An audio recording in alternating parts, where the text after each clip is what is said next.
さて主様よ、ここからはお勉強のコーナーじゃ。狼と香辛料の世界をより深く知ってもらうためじゃ。少しの間我慢してくれれ。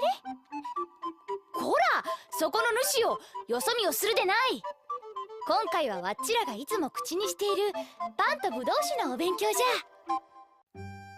普段わっちらが口にするパンは硬くて苦い黒パンじゃ。この黒いパンは主に寒さに強いライ麦からできておる。行商の際にはカチカチになるまで二度焼きするんじゃ。だしの効いたスープや果実酒に浸して食べればまだマシじゃが、道中では水に浸してドロドロの粥にして食べることもある。わっちはこれが大の苦手なんじゃ。やはり小麦から作る真っ白いパンが一番じゃが、値が張るからのなかなか手に入らないんじゃ。さて次はわっちらの生活に欠かせないぶどう酒じゃ。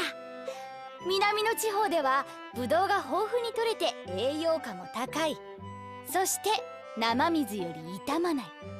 庶民の食卓ではぶどう酒は欠かせない飲み物なんじゃ。しかしわっちにはぶどう酒よりも燃えるぶどう酒の方が馴染み深い。これは主らの世界でブランデーと呼ばれているようじゃな。ぶどう酒を釜に入れて火にかけ、錬金術師が編み出したという蒸留技術によってより純度の高い酒にするんじゃ。この燃えるぶどう酒の方がすぐに酔えるから堅牢のわっちにはぴったりなんじゃ。今日のお勉強はここまでじゃ。